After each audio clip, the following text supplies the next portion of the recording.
আজকে রুই মাছের মাথা দিয়ে বাঁধাকপি রান্না করেছি। খেতে অনেক ভালো হয়েছে। প্রথমে কড়াইয়ে তেল দিয়ে দিব হলুদ, লবণ দিয়ে ভালো করে মিশিয়ে নিব।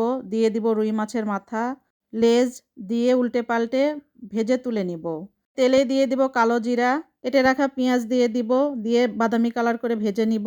কাঁচামরিচ কুচি দিয়ে দিব কেটে রাখা আলু, লবণ, হলুদ দিয়ে কিছুক্ষণ ভেজে নিব।